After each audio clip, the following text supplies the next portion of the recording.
Should I ask that again? Did Yeah. you make that? Is that a prop? But put it into the camera and make it sound natural this time. I have no. That's how it should start. Wait, do you have a Ghostlight? Oh yeah. Yeah. Yeah, they all. Is all it the- fancy? Not fancy. No, it's very functional. I think it's old. I would imagine it Is looks old. Yeah, so it's probably like is it the first Ghostlight that Probably not. probably.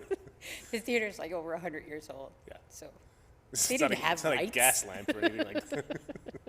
but it does. It looks like it's been around the neighborhood, Yeah. the block a few times. Yeah. Yeah. So Carl fashioned our Ghostlight. That's awesome. Yeah. Yeah. It's such a cool tradition. Like, there's a totally practical point to it. Like, it's the light that's on, so the first person in the morning doesn't fall off the stage coming into the building. But, the idea that it's there to keep the ghost company and to like sort of satisfy the ghost's need to be acknowledged kind of thing is pretty cool. Because theaters have they have a life of their own. It's like it's a living space. It's a sacred space to people who operate in it. It's like a church, right?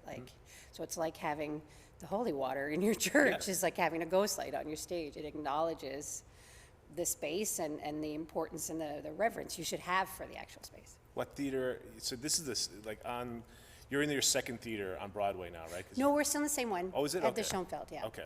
Yeah. And the great thing about those, like when you talk about those theaters, is that they are very ghostly. Yeah, well, there's been so many people through there. Yeah. I just said our theater is over 100 years old. Right. It's been a theater that whole time. Yeah. So there have been performances happening there for over 100 years.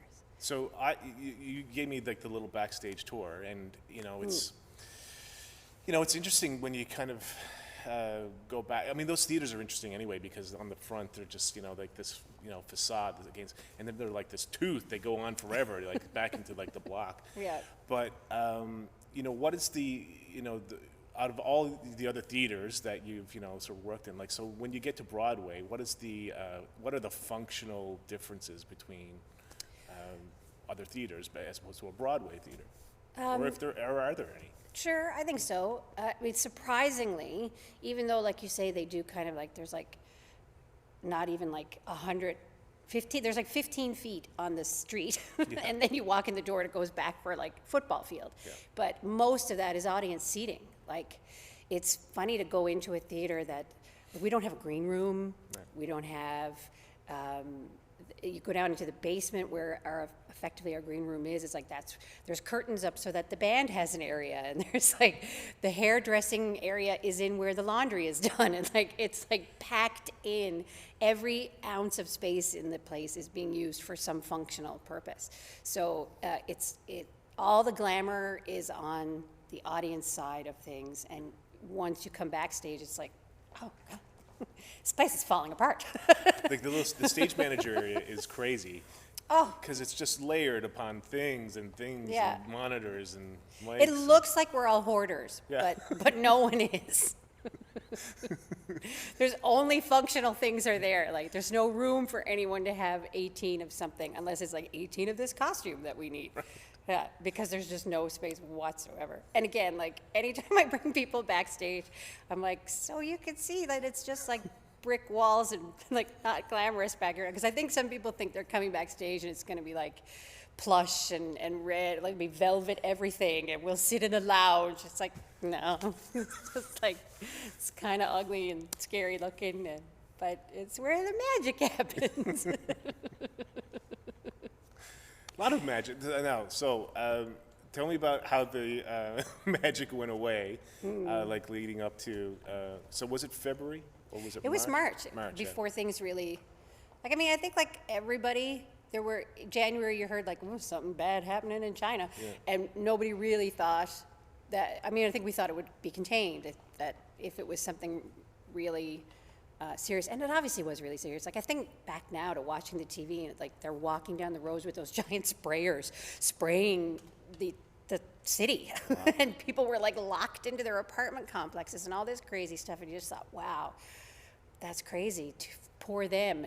And then all of a sudden there was like, oh, there's a case over here, and there's a case over there, and I don't think, again, like any of these the times that these things have sprung up, they've been clamped down really quickly, and like even SARS in Toronto, like that didn't have a long life because they were able to contain it. I mean, if you went through it, I'm sure it felt like it had a long life, but it wasn't the entire planet for over a year and a half. Like, it's crazy. But anyway, so there were little, rumblings of like, oh, maybe this is going to be something serious and we might have to take a couple of weeks off. And you could see on the on subways and stuff, and in the city, more masks were appearing. We'd see masks in the audience. Right. And I became very conscious of not touching anything on the subway, more so than I ever was. How hard is that? Don't touch subway things if you don't have to, anyway.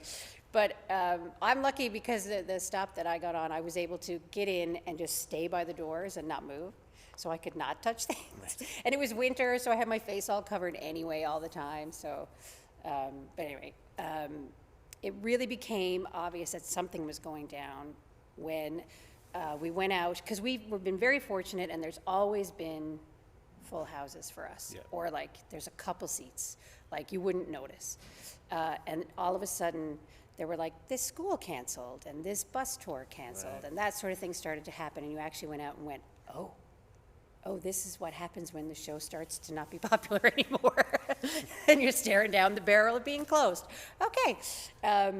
And then when the governor shut down all the professional sports audience things, that for me was like, we're next. We have to be next. There's no way we're not next. And we were next within days, if not hours. So we had just done a Good Morning America that morning, the women, with Rachel Tucker, who had just come to us from the UK production to play Beverly Bass. Right. She'd done maybe a week of shows, and we had done Good Morning America to promote her as the new Bev Bass. And they were at a place where they weren't having live audiences anymore, and there was a smaller crew and all that sort of stuff.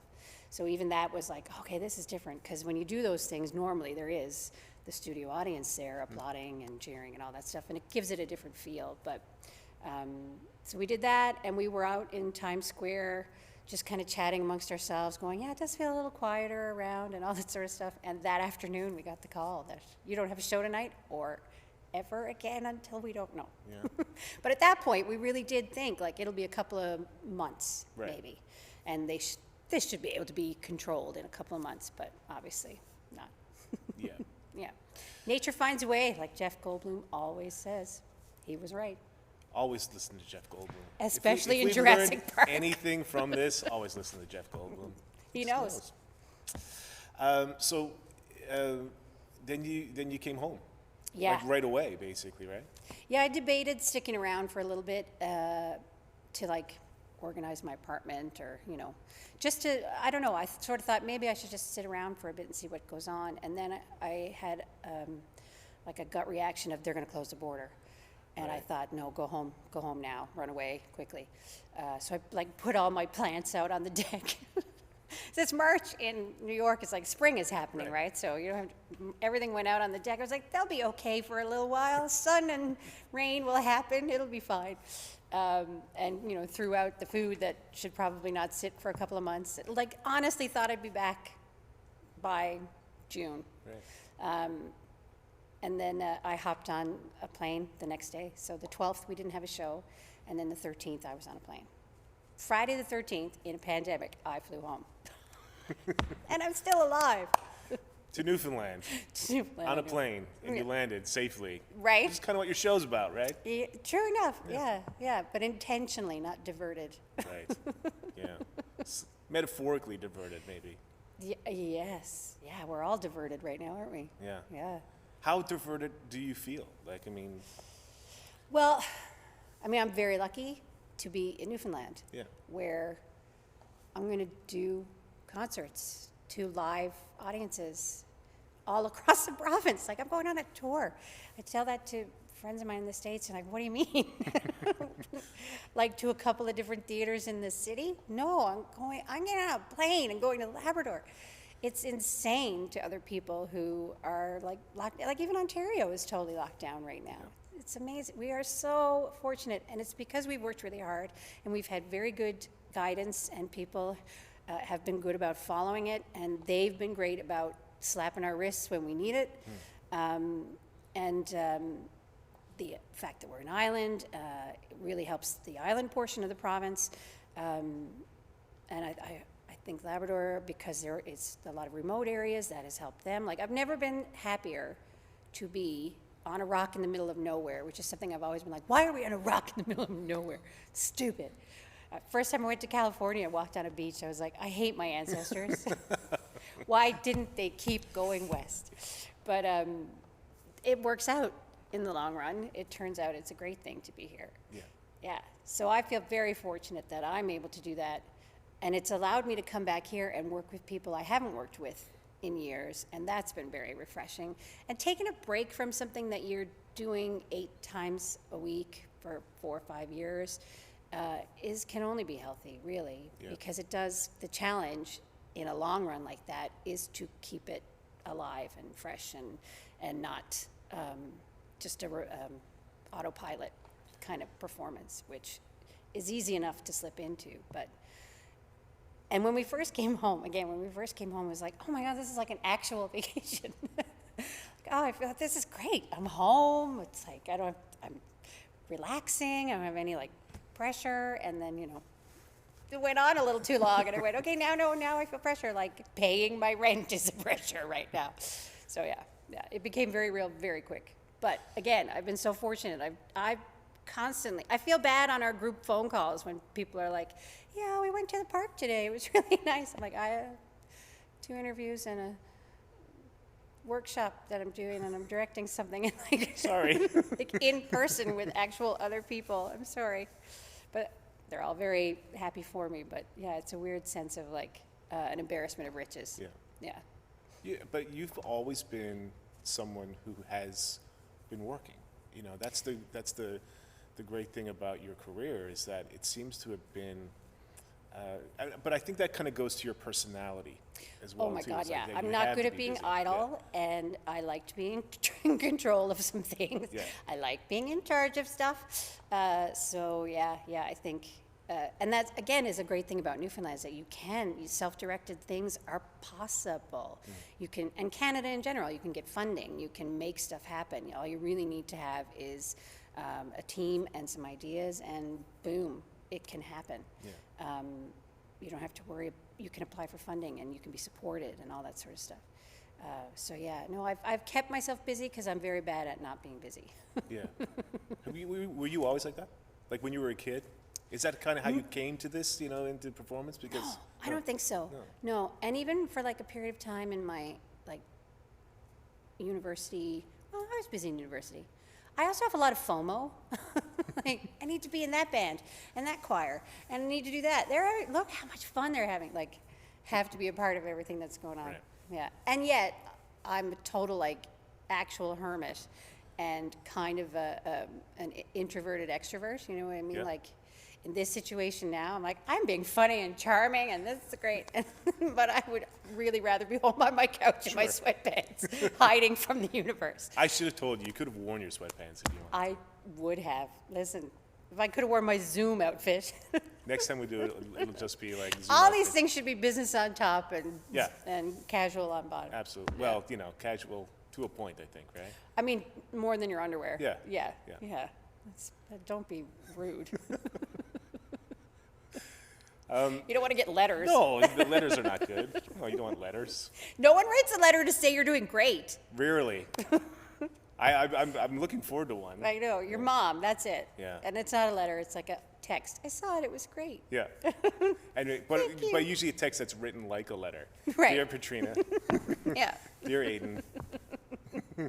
We saw your program. Sincerely regards, Mother. Mother.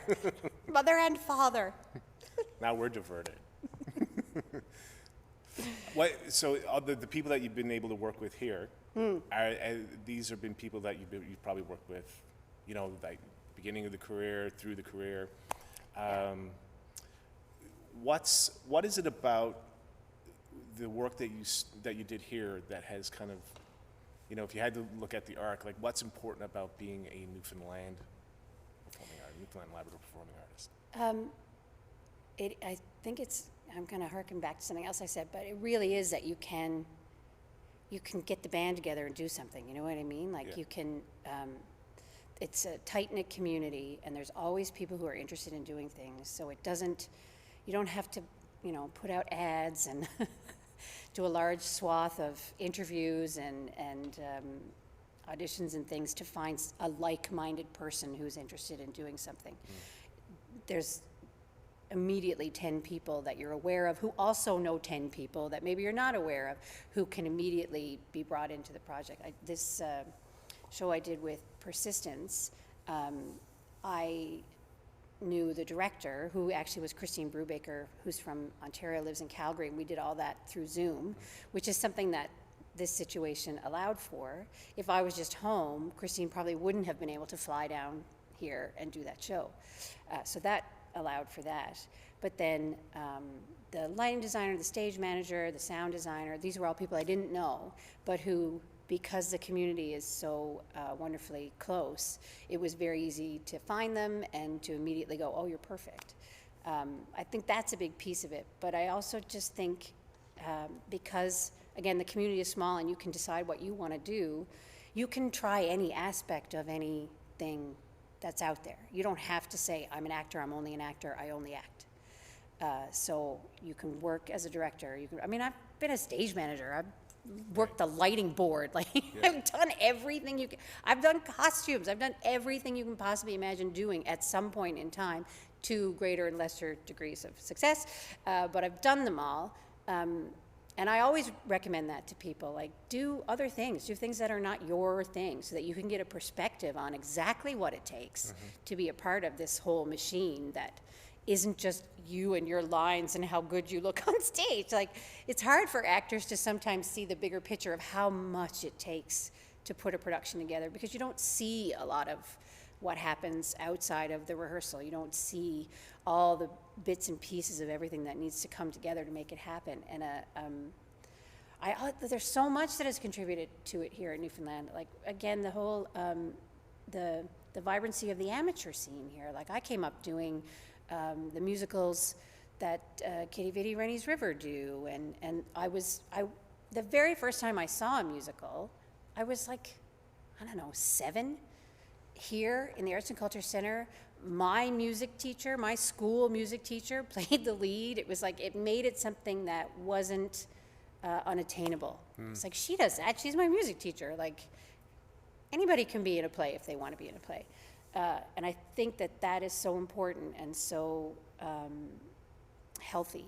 I mean, I also think people should be paid for their work, but the fact that there are these sort of community organizations that give people that outlet, who have the ability and the desire to be a part of it, makes it something that is real and tangible and achievable, which I think is great, because you talk to people I've talked to people who've never been to a play before in their life and came to come from away because they're in New York and it's Broadway is there, so you go see a show. So what's that like? I mean, it's crazy. Yeah, I mean, if that's the first encounter, and I mean, there's so many layers that are brought into that engagement.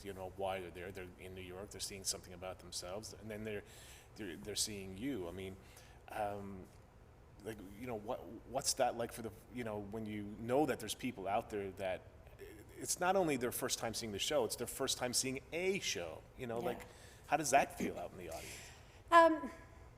I mean, on Broadway, there's always those people, because there are always tourists who just know, when you go to New York, go see a Broadway show. So they go to TKTS, and the lovely people down there recommend the shows that are the most crowd-pleasing, enjoyable shows. Of course they do. And we, thankfully, are one of those. So we get a lot of people who have never before, may never again, but have come to the theater because they're in New York. And I think it's great. I think it's fantastic. I think it's important for audience building, because I think more often than not there are people who then will see something else, who had no idea that it would be that enjoyable. The only thing they might be able to compare it to is like their daughter's ballet recital, which might have been long and a bit boring for someone who'd rather be at a ball game, you know what I mean? But I don't, you can't judge it because I've never been to a monster truck rally. Like, maybe I would totally dig that. It's just not something that I would seek out because I have other interests. So you have to always understand that it's just someone who's actually beautifully opening up their perspective. Yeah. They're maybe not even aware that that's what they're doing. They're just going, oh, well, we're in New York, let's go to a play. But they're broadening their perspective, which is admirable. Now I need to go to a monster truck rally. Yeah. Just to prove myself. You will enjoy that. I probably would, actually. We'll line that up for you when they have monster truck When rallies that again. happens again, yeah. You're trained as a singer. Yeah, When you went into music school, you went to Munn Music School. I did, yeah. Represent. Did you have a thought about what was going to come out of that? Like, did you have a thought about what a career might look like coming out of music school as opposed to? I did, yeah. I think, I'm of a generation that there was no like Sheridan College Yeah. or like there was no music theater program that I knew of anyway that I could do. And what again, because I had had experiences like having a primary school teacher who also did community musicals. And in high school, my high school drama teacher he used to do these, I actually went to high school in Saskatchewan because we moved a little bit when I was younger. He did Friday nights at the Broadway Theater in Saskatoon. They used to do the Saskatoon Soaps, which is a completely improvised, small S soap opera. It was all very, very funny. He would do that, and he did Shakespeare by the Sea, or Shakespeare on the Saskatchewan, sorry, and he did, remember Switchback? Oh yeah, TV show? Stan the Man. Yeah, in the Saskatchewan version of Switchback, he had a character on that. So it was like he was out there working, Right. and also was a really great drama teacher. Blaine Hart was his name. He's retired, I think, but as far as I know, probably still acting. That kind of thing made me go, that's the perfect gig. You have like a legit job, Right. plus you do the stuff you love. So I actually went to school to be a music teacher. I was going to do the conjoint BMUS Ed program. And though I'm not a big believer in like fate or anything, I slipped and fractured my ankle and I was living on campus and had a big giant cast. It was winter. And actually physically getting from the music school to the education building in the tunnels when you're on crutches. It was like, I'm gonna have to drop those courses and pick them up later. So that was winter, and then in the fall semester, I'd been working at Dino's Diner and doing dinner theater with Ronaldo Hutton and Peter McDonald and all that crowd, and that was the first year we did Tempest in Shakespeare by the Sea. Yeah. So Sheila Guy Murphy saw me in the Tempest and had someone drop out of a tour of Fear of the Young, and I remember being on the phone with her at Dino's Diner, which is so weird. I guess I must have called her back. She couldn't have tracked me down there. I must have called her back. I must have heard an answering machine thing and called her back when I had a minute. But she offered me the tour, which meant dropping out of university because it was like 6 weeks or whatever it was of 9 to, and at that point in time I was like, wait a minute, this can be like a 9 to 5 job? Like, I had no idea. It's like, don't we rehearse like late at night and on weekends? Isn't that how that works? But so she offered me this gig, and I like thought about it for a minute and a half, and went, yeah, I'll do that. I did drop out, but I did go back and finish my degree. It was I didn't do the education after, because I had also taken the first couple of like ed psych and ed philosophy courses and delving into all that. Like, here are the problems you will encounter. I was like, no, not ready for that. No, we're going to sit here and go ta ta ti ti ta. That's all we're doing. Please don't tell me what's happening at home.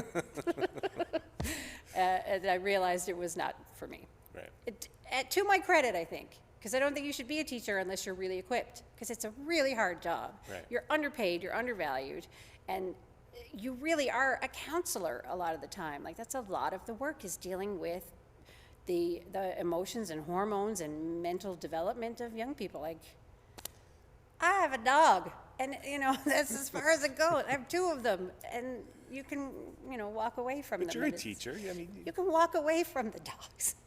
Like, shut up, I'm leaving. I've done some teaching, and it's always funny because every time it's like, do you want to teach? I kind of go, no. Okay, fine.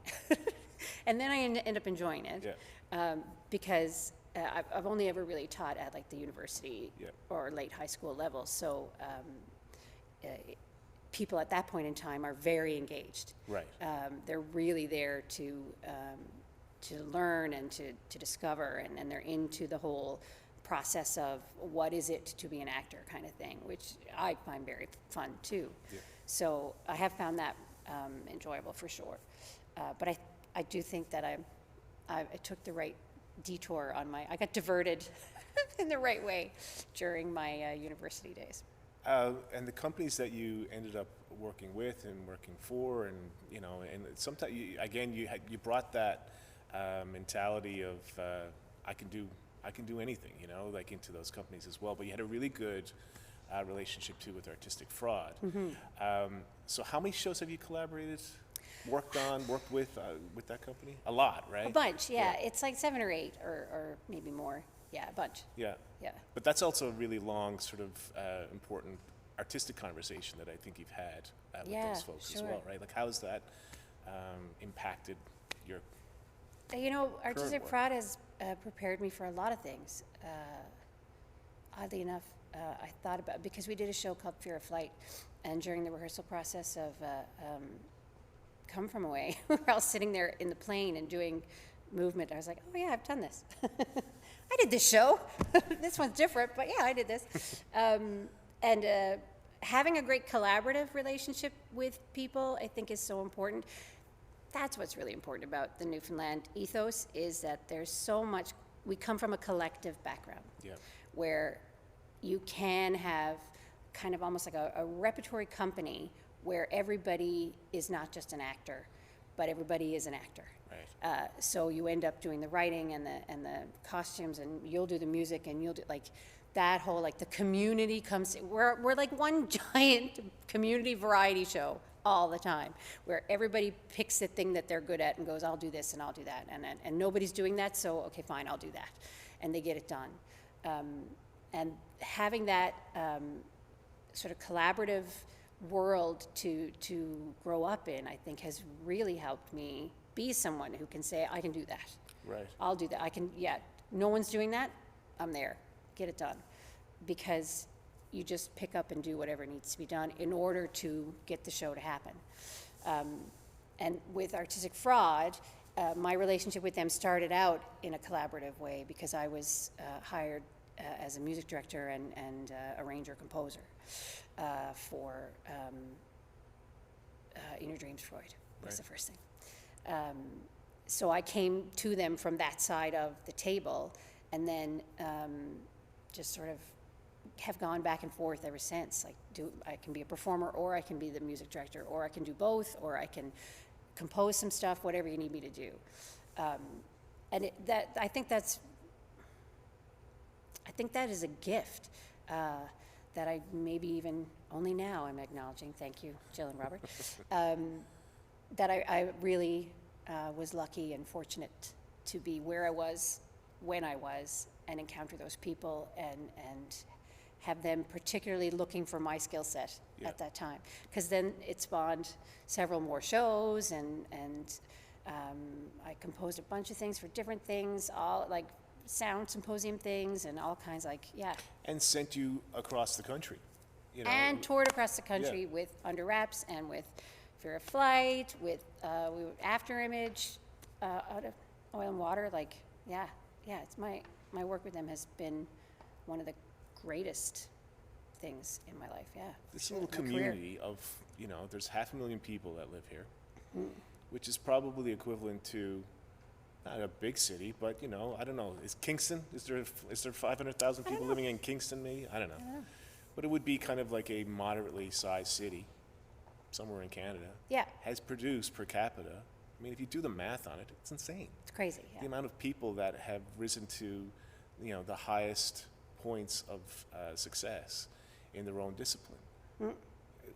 Like, what is it? What do you think it is about this place that everybody sees as particularly interesting, you know, in terms of performers? I think it's weirdly really simple. I think we're just all a bunch of jokers. Like, I think there's something about the particular, like, DNA of the UK people who congealed here. And because we were all in these little isolated spots all along the coast, and your community was everybody around you. You didn't really have the people over on the other side because it was so hard to get to them. And everybody worked in their own little worlds, and they had to entertain each other and themselves. And I think we, as a culture, really value someone who's a laugh. Like, that's the person you want to have around. Is he might not be very good at what he does, but you'll laugh the whole time. Right. And we put a lot of value in that, because life is really hard and difficult, and why not make things a little more pleasurable by having someone around who lightens that load? Right.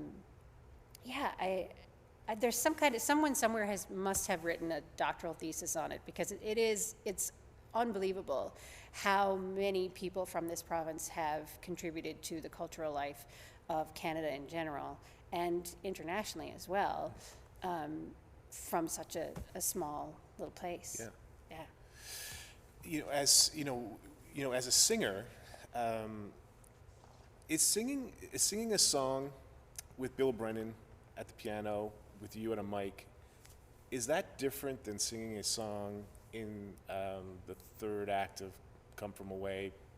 Like, Yes. Tell me the difference between, for you anyway, about what it is to kind of create a character or to move a narrative through a song as opposed to singing a song. You know? I mean, it depends on the song itself. I mean, it's definitely different because just inside the arc of an entire narrative of a story, building to the point where this character gets to sing that song starts at the downbeat of the very first moment of the show. So there's an entire journey to get to a song moment. And even though people always say, it's like they just sing for no reason. It's always a reason. The reason is the emotion has become so big, whether that's joy or pain or sorrow or hilarity, that you can't express it anymore just by speaking. You have to actually sing that moment. So it has to get to that point in order to validate the song. And in a concert situation, you're taking all of those, the song that you would be building to, taking all those songs and stringing them together. Right. Like, here's all the wicked, amazing songs from all these things. So you're constantly on a high point. And each song then has its own completely different narrative. You're living a whole bunch of different moments. And I mean, like, this concert that we're doing, like, I'm singing country, I'm singing pop, I'm singing Ron Hines, like, everything. There's some Broadway stuff, there's some Come From Away stuff, like, everything. So it's a lot more, I shouldn't say it's the wrong way to word it, but schizophrenic than doing one character through an entire arc of a show. Right. And the interaction with the audience is completely different. Like, I can address the audience and talk to them, and I can talk to Bill. I don't have to stay in a bubble of, this is the world that I'm in, and this is, I can't come out of that. I have to stay in that the whole time. Yeah. So there's a lot more freedom, but it is also a lot harder because you're the only one. Yeah. You don't get to sit back while someone else. I mean, Bill will play, and that's fantastic. I'll get a glass of water while he plays something. But you're never not the focal point of engagement with the audience, right. Which is a lot more. Now I'm scared. No, that was not my intent. That certainly was not my intent. No, it's gonna be fun. Yeah. I'm looking forward to it. Yeah. Technically, is it different? Like, the things that you have to do technically on stage, is that different than I'm in front of the mic and I'm singing a song? Yeah, definitely. Yeah. And again, because you're singing in an ensemble versus singing on your own, right. You're using different techniques and styles, and you can never, in an ensemble, sometimes you just lay back. Right. But you don't really lay back when you're the only one out there. Right on. Yeah, except in the quiet moments, soft little sad moments and things. There's a lot of sad. All the great songs are mostly ballads and sad songs. Yeah. There's no really great, like, everything's happy and lovely songs. Not Well, that, you got not that. I know. Well, there's the screeching. I guess that's pretty joyful, right?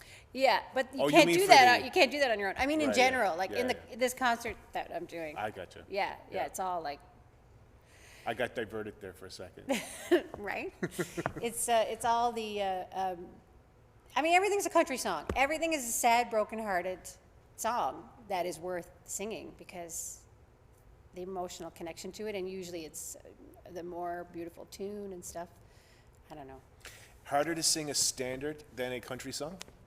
Yes. No. Different. It's just different. Just different. Yeah. Different. I think I'm a little more intimidated by the country stuff because Yeah. it's not necessarily where I live, but I love it. And a lot of the reason that there's, I mean, Alison Krauss, I'm a huge fan of hers. I just love the timbre of her voice and what she does with tunes.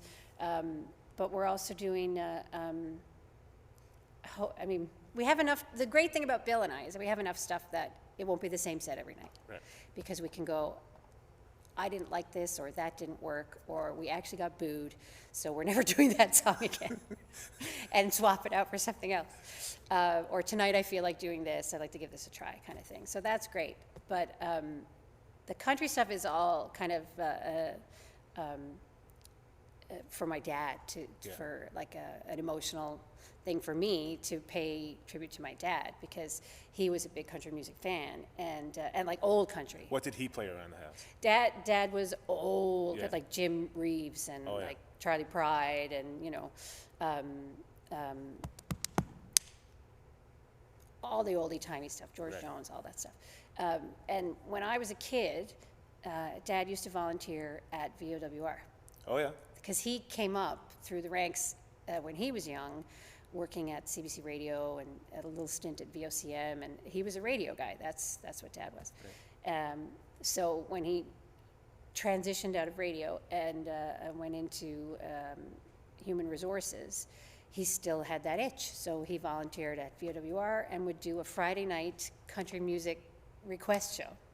So I'm like 9, maybe 10 or 11, down with him on Friday nights at the VOWR Oh, studio. you'd go down to with. Yes. How cool is I that? would answer the phones Wow. and take the requests and bring them in. When a song was playing, I could go in and go, this person wants to hear this and this and this. And then he'd go, I'm not playing that. Okay, these two. And then I would go and search the record library and find the records and bring them to him. So all of my country music exposure was from sitting with Dad. And if I didn't go with him, I would listen to the show on the radio. How cool is that? Yeah, oh, it was the What- coolest, when, coolest. When someone phoned in a request and a 9-year-old answered, how did that go? I think I I've got the don't wrong remember number. anyone being shocked. I guess I had a very mature I radio guess so. phone voice. I know. I mean, it was a volunteer radio station. I guess they weren't too They surprised. were expecting 9-year-olds to pick up the phone. They for were the- expecting my dad to answer the phone. I'm like, hello, VOWR. So what was your favorite album that you plucked out when you were 9? Or like, Oh, I loved Kenny Rogers. I loved Coward of the County and The Gambler. It's like story is what's important to me, right? Right. Like a song that tells a story. It is hard to sing a song that's just poetry or that's just one emotion. You know what I mean? Like, tell us a story about why that's happening or what you've gone through to get to that point. And that's what draws me to something. So yeah, Coward of the County, what a story. Amazing. Do you think that that's potentially a Newfoundland thing? The fact that they're connecting to a song because it has a strong narrative? It's a strong story in it? Sure. Yeah. Yeah. I mean, we have Is such that why a... we're deadly at musicals? Because we can tell the story? Yes. I mean, like I said, we're good for a laugh, right? We Yeah. dies to have a yarn. I think too, though, the weird progression of like how pop culture came to us. It didn't really until the radio happened, and then the radio was this mix of like stuff from the BBC, and when the Americans were here, the American radio station is how we found rock and roll, and even before that, like jazz. Like Yeah. the BBC wasn't playing jazz; they were playing classical music. Yeah. so we suddenly got this other influence, and I think rock and roll and country were big on the American radio, so that's why we have fallen into that. Like, Newfoundland country music is a huge thing, and country music in general, because it's one of the first new exposures we had, and people really took to it. And I'm just surmising. I don't think know. that's a I good- didn't talk to anyone, so I don't It's know. a good thesis. You write the thesis. That's my We were doctoral talking about it. thesis. Yeah. Is there anything that, for someone who's, like you said, that you've done everything that you could possibly do in the world of theater?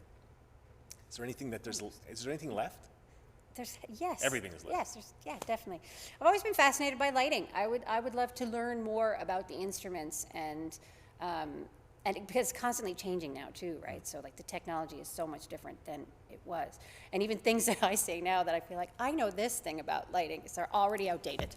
Right. We don't use those anymore. We use these newer things because LED technology came in and changed everything, and even like what I knew as an intelligent light 10, 15 years ago is like the bottom end of what is now achievable. Like they have things that look like park cans that actually have switchable lenses and all that sort of stuff. I'm like, what? I thought all your lights were old. They're really, really new. I'm an idiot. But I love lighting, and I love what it does to a narrative and how it focuses the audience's attention. It's like lighting on stage is a close-up. That's what it achieves. You're either in a close-up or you're in a wide shot, and the lighting tells you what that is. So I've always found that fascinating, and what the presence and the absence of light does to things. Like we did Steady Rain in the basement theater, and the thing that I always loved was the shadows that those lights cast. We had just hanging overhead kind of police interview looking lights for the show. Practicals are fantastic. Yeah. Actual lights. Practical lights Yeah. on stage, and they would cast these gorgeous, like, creepy shadows in the right moments, and you could hit them at one point, and the light went all over. Like, there's a dramatic life to all that stuff, and that fascinates me. So I would be interested in finding out more about that. The one thing I don't ever want to do is administration. So I would be terrible at it, and everyone would be better off if I don't have to balance any budgets. But I know my limitation. I think Right, that's it's good. important. Yeah, I That's don't good. just go, I can do that, and then really fail. Well, so how we'll sign off, and we'll say that we'll have another conversation when you divert your current career into lighting design. Excellent. We'll come back and we'll talk about Petrina Bromley, lighting designer. I love it. Brilliant. Excellent. Thanks. That'll be my, And, my third act. And it all started started with this with the Ghostlight. Ghostlight. Yeah. Thank you, Ghostlight. Thank you, Ghostlight. Thank you, Carl, for the Ghostlight. Yeah. Obviously, thank you, Carl. And thank Always you. thank you, Carl. Thanks for coming in. Thank you. Have a great tour. Thank you. Yeah, always fun to chat. This is what we have to do now. We have to, create podcasts and interviews so we There can you sit go. down and have 60 seconds to Yeah. find out what's going on.